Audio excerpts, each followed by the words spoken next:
जय हिंद दोस्तों, स्वागत है आपका आपके अपने यूट्यूब चैनल में। दोस्तों, इस वीडियो में हम बात करने वाले हैं क्लास 10th मैथ 2024 के 822 आईबी पेपर कोड के बारे में। यानी जितने भी बच्चे आज क्लास 10th मैथ का पेपर देकर आए हैं और उन लोगों का कोड 822 आईबी है, वे बच्चे इस पूरे वीडियो को देखेंगे, क्योंकि इस वीडियो में मैथ का सलूशन बताया गया है 822 आईबी पेपर का। इसके पहले भी मैंने एक वीडियो बनाया था जिसमें वीडियो की क्वालिटी थोड़ी सी मतलब वीडियो उल्टा हो गया है और एक आध दो क्वेश्चंस जल्दी जल्दी में गलत हो गए हैं। क्वेश्चंस दोस्तों आप लोग नेगेटिव कमेंट करते हैं कि सर पहले क्वेश्चन आपने गलत क्यों करवाया। तो जल्दी जल्दी में क्वेश्चंस गलत हो जाते हैं, क्योंकि ऑलरेडी बहुत अच्छे अच्छे टीचरों ने इसे हल करवाया था। तो गलती सबसे हो जाती है, उसके लिए आपसे मैं माफ़ी मांगना चाहता हूँ। और 822 आईबी कोड का फिर से सोल्यूशन आप देख लीजिए, फिर से अपना कन्फ्यूजन क्लियर कर लीजिए। तो चलिए शुरू करते हैं। देखिए, यहाँ पे आपका पहला क्वेश्चन है। यहाँ पे आपका पहला क्वेश्चन है कि यदि 65 और 117 के एचसीएफ को 65p-117 के रूप में व्यक्त किया जाए तो p का मान क्या होगा। तो देखिए, जो आपका p का मान होगा वो कितना होगा, 2 होगा। बिल्कुल राइट ऑप्शन है बी, यानी कि 2। इसका 2 ऑप्शन क्या है, बिल्कुल सही है। ठीक है। अब देखिए, दूसरा क्वेश्चन आपके सामने है कि 2tan45 यानी कि 2tan45 अपान 1 + tan² 45 डिग्री का मान होगा। कितना इसका मान होगा, तो इसका मान कितना होगा आपका। देखिए, दूसरा क्वेश्चन है आपका और इसका सी वाला मान, यानी कि ए का आंसर क्या होगा, इसका सही होगा। एक वाला ऑप्शन मतलब कि सी सही होगा। ठीक है। देखिए, तीसरा क्वेश्चन आपके सामने कि 15, 18 और 24 का एलसीएम होगा। तो 15, 18 और 24 का एलसीएम कितना होगा आपका। 15, 18, 24 का एलसीएम इसी क्वेश्चन को मैंने 120 टिक करवाया था, लेकिन यहाँ पे आपका 360 होगा। कितना होगा, 360। 15, 18, 24 का एलसीएम 360 होगा। आप निकाल के देख लीजिएगा। मैंने जल्दी जल्दी में एलसीएम निकाला नहीं, 120 को टिक कर दिया था, यानी कि 120 ये मेरा गलत था। यहाँ पे 360 ऑप्शन क्या होगा, बिल्कुल सही होगा। डी वाला ऑप्शन आपका बिल्कुल सही होगा। देखिए, यहाँ पे चौथा क्वेश्चन है आपका। चौथा क्वेश्चन है कि 148/185 का सरलतम रूप क्या है। 148/185 का सरलतम रूप क्या है। तो यहाँ पे जो चौथा का ए वाला ऑप्शन होगा बिल्कुल सही होगा, क्योंकि 4/25 का सरलतम रूप होगा। आप इसे कट करके देख भी सकते हैं। ठीक है। देखिए, चलिए पाँचवें क्वेश्चन की तरफ बढ़ते हैं।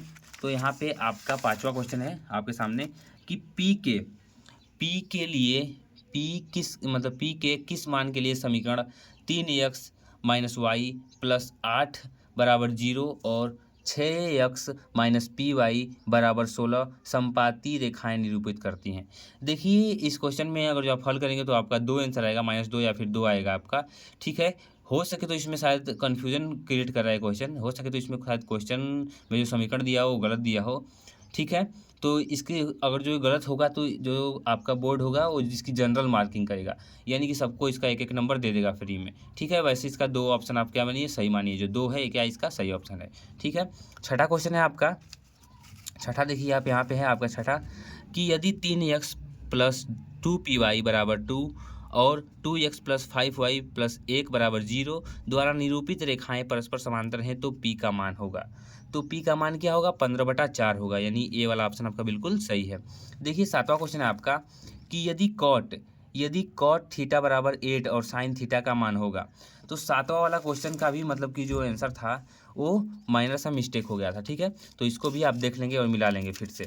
अब कमेंट नहीं करेंगे कि सर आपने गलत किया, क्योंकि जब एनालिसिस करने के कुछ देर बाद, जैसे कि तुरंत ही पेपर होता है तो तुरंत ही हम लोग अपलोड कर देते हैं। कई सारे बच्चे देखते भी होंगे, सर तुरंत कैसे आप अपलोड कर देते हैं, जैसे ही पेपर खत्म हुआ वैसे ही हम लोग अपलोड कर देते हैं। तो जल्दी जल्दी में गलतियाँ हो जाती हैं। ठीक है।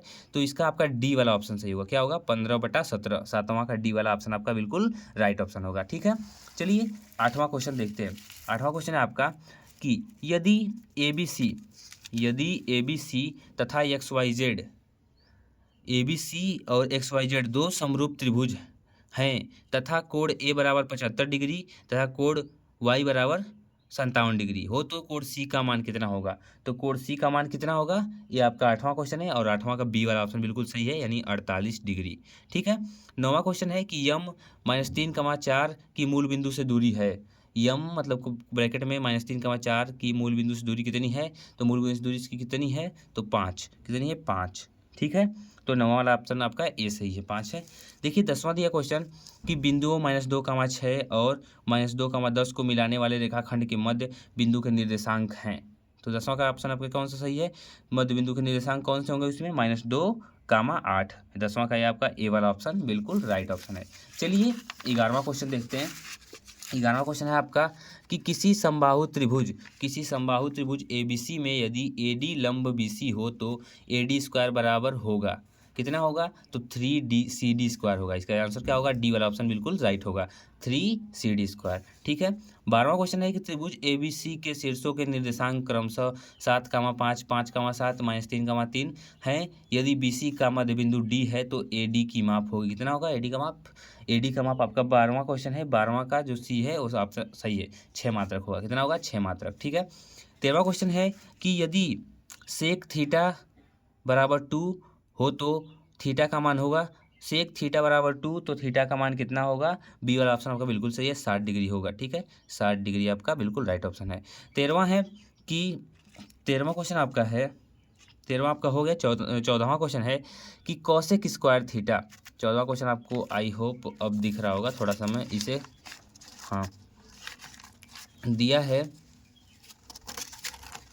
है आपका कि cosec square theta minus cot square theta bracket में फिर 1 माइनस कॉस स्क्वायर थीटा का मान है, तो इसका मान कितना होगा? तो 14वें वाला का ऑप्शन डी सही है, यानी कि साइन स्क्वायर थीटा इसका मान होगा। अब 15वां क्वेश्चन देखते हैं कि एक लंबवृत्तीय बेलन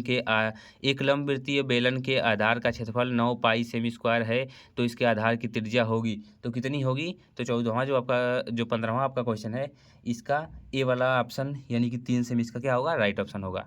ठीक है। 16वां देखिए कि 4 सेंटीमीटर त्रिज्या वाले वृत्त के अंतर्गत खींचे जा सकने वाले वर्ग का क्षेत्रफल कितना होगा? तो 32 सेमी स्क्वायर, कितना होगा? 16वां वाला आपका ऑप्शन बी, 32 सेमी स्क्वायर इसका राइट ऑप्शन होगा। ठीक है।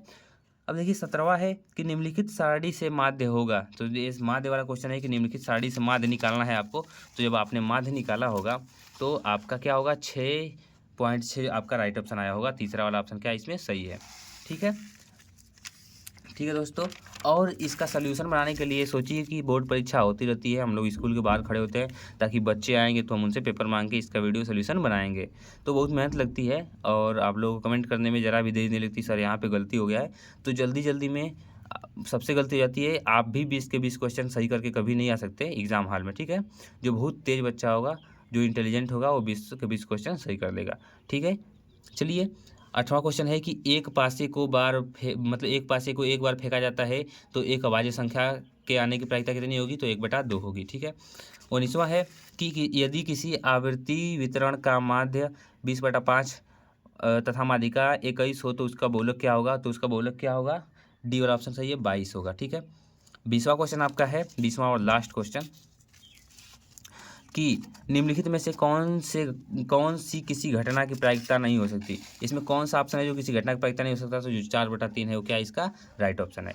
तो ये था आपका बहुविकल्पी प्रश्न, और इस वीडियो में मैंने आपको बिल्कुल विस्तृत तरीके से बताया है कि कैसा आपका क्वेश्चन पेपर था और क्या क्या इसमें सही था। बहुविकल्पी प्रश्न आप मिला लीजिए और कमेंट करके बताइए बच्चों कि आपके कितने आंसर सही थे। ठीक है।